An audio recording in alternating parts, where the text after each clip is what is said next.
series. He began his 38-year federal career in back in the 1970s. He has worked for the Forest Service Bureau and the Bureau of Land Management during his federal natural resources career. This man has served for 14 months as a Congressional Fellow in the U.S. Senate, where his assignments included working in both in the forest health and mining law reform legislation. He has rose through ranks from being a supervisor state director, but of major highlights in his career was his role as the Bureau of Land Management Deputy Director, which is one of the agency's senior career position. So he worked under the Interior Secretary Sally Jewell during the Obama administration. And I can't simply imagine that we're seated with this man in the same room. I think that's a privilege for us. So this man holds a BS in forestry from the Southern Illinois University at Carbondale, and a master's in geographic and atmospheric science from the Northern Illinois University at DeKalb. And he also taught undergraduate at the University of Illinois. This man is retired together with his wife, and they also make their home with their horses on the wooded acreage and in the rural of Klamath County in Oregon. So I'd like to take this opportunity and help me to join your hands to welcome Steve Ellis to the podium.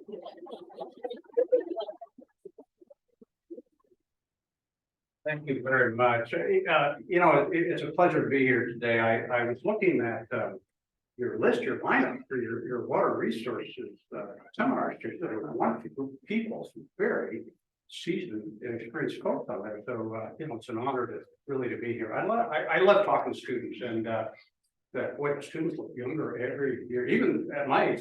I'm a professor, here. But no, it's great. When I was an undergraduate and in grad school, I never really had the opportunity to be able to interact with seasoned career veterans and these natural resource agencies to talk to me and us about what it's really like out there on the ground. What did you learn on your journey? And so I thought maybe I'd be able to share some of that today. When I was discussing with Erica about what we wanted to talk about, the challenge was putting sideboards on this. There's so many things I worked on in my career. I'm not a water rights attorney. I'm a forester and an atmospheric science guy, and I worked on many issues. And as I was driving down here today, I live about an hour and a half. My wife and I are about an hour and a half north here in rural Clackamas County. I was trying to think of the number of decisions I made in my career, putting HR decisions aside, that water didn't touch.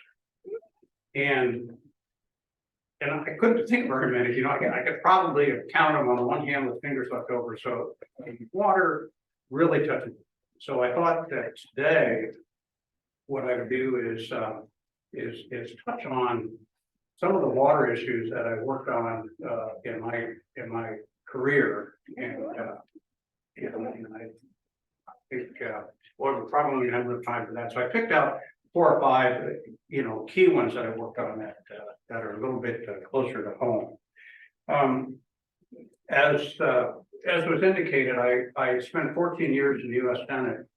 Back in the 102nd Congress, I was a Legis Fellow, and a Legis Fellow is someone that agency sends to the Hill. You sort of go on a sabbatical, you go up to the Hill, and you get the experience of working in that environment, understanding how things work on Capitol Hill. So I was assigned to Democratic Senator from Colorado, Ben Niders Campbell, Native American. He was really, he was a Northern Cheyenne, so he was sort of Montana's 3rd senator. And it was a wonderful experience. I helped work on the mining law reform legislation that came back close to getting passed. It ended up in conference committee and failed by 1 vote in conference committee. Then the Senate went Republican, and that was the end of that. But I'll touch on that here. too. But it was really a great experience. So these are issues that I'm going to talk about that I never planned on. You know, I didn't, there are issues that came about in my career travels, and I had 9 duty stations in 38 years. I worked in Alaska, worked in Idaho, worked in Oregon, worked in Nevada, worked in Region 9 in Southern Illinois. And as you go along your career path, and as I moved up in the agencies, both in the BLM Forest Service, there were certain issues that popped up, and sort of, it's like life, you know, as you go through life, things pop up in life and you deal with them. And your career is really no different. So we're going to talk a little bit today about the Klamath River issue that I was involved with down here in the Klamath Basin. We're going to touch on FERC Relicensing in Hells Canyon, which I was part of when I was forest supervisor on the La Whitman National Park, Northeast Oregon. We'll talk a little bit about the Gold King Mine and then the Bigwood River Restoration Project that we started in Sun Valley Ketchum, Idaho. So anyway, so just a little bit about the 2 agencies I worked with. I started my career in the Forest Service in Region 9 on the Shawnee National Forest. You know, I went to the BLM, went back to the Forest Service, and then finished my career in the Bureau of Land Management. I know what you're thinking, couldn't hold a job, huh? But it was, you know, they're very similar agencies, and so the Bureau was essentially created in 1946. It was a combination of the old U.S. Grazing Service and the General Land Office.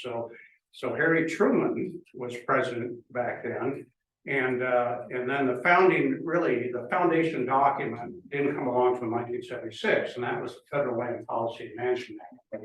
And you can Google that and read about FLPMA. I don't have my pocket FLPMA today, but really it's a foundation document for the Bureau. And it took the Bureau and essentially made it from an agency which is primarily in the West that was going to dispose of public lands to retain these public lands and manage them for multiple use and sustained yield.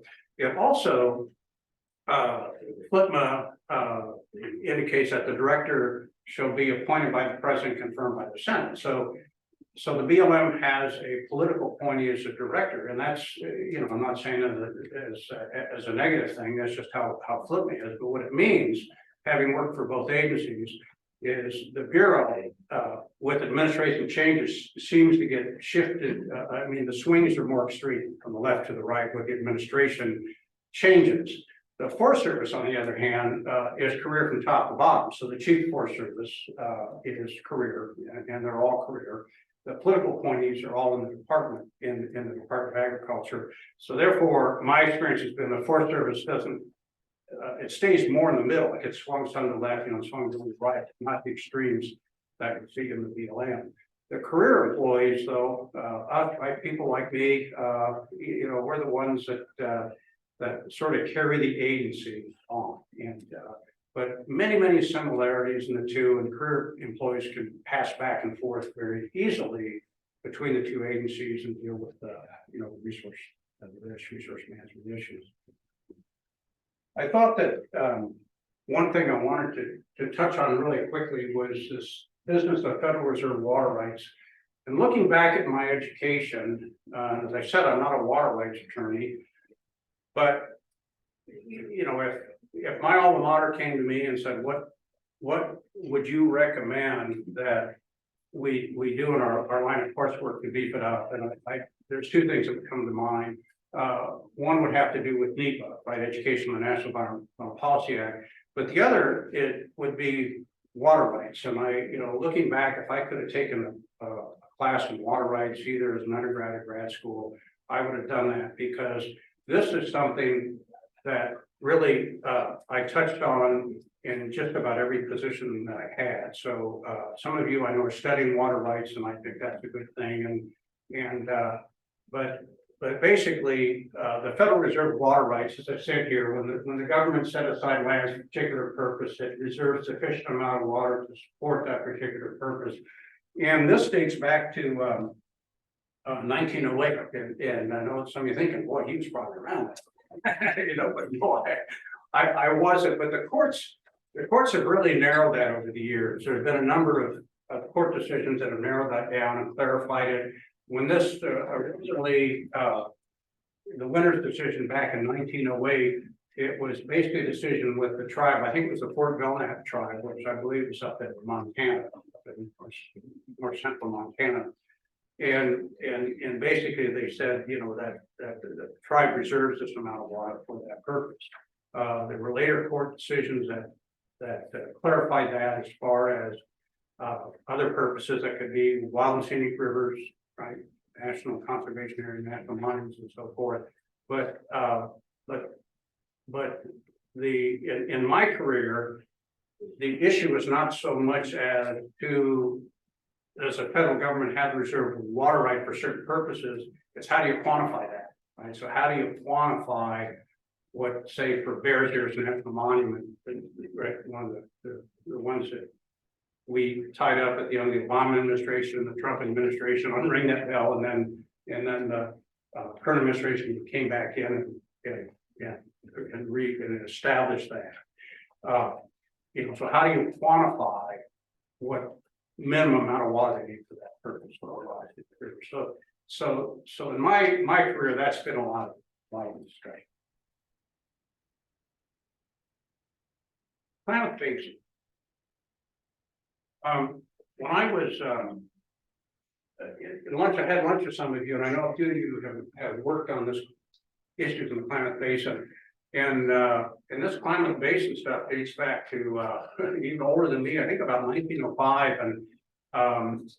And I've got a map of the basin here. You can see, you know, there's Klamath Falls, Upper Klamath Lake in California. And so back in 1905, the government began draining some of the wetlands and turning them into farmland.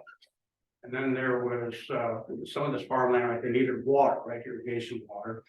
There was some national wildlife refuges established as part of that. And a lot of this homesteading, this is sort of the last of the homesteading in the lower 48, went to, you know, World War I and World War II veterans. Very well meaning at the time. The problem now, and that we've had since 2001, we have today, there's not enough water. Not enough water for everybody.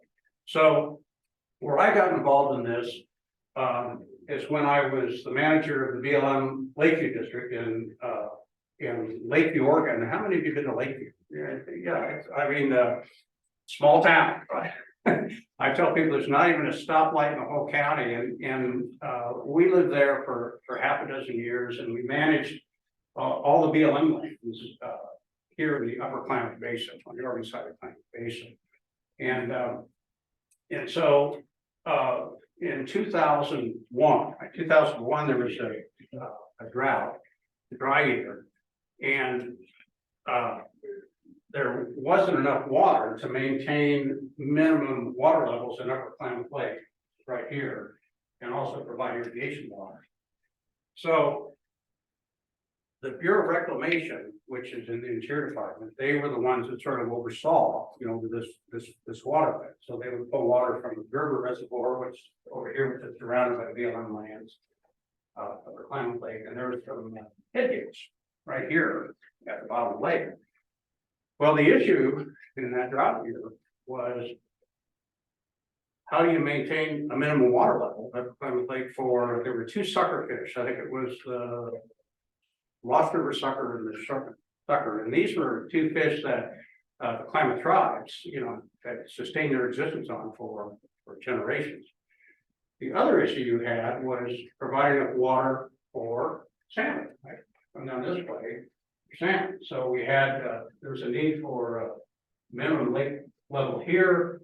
That level was debatable, right? It was debatable, and I think it may still be even be debated today. There was a lot of dueling science going on back then about, you know, Oregon State University was involved in that, and UC Davis was involved in that when I was there.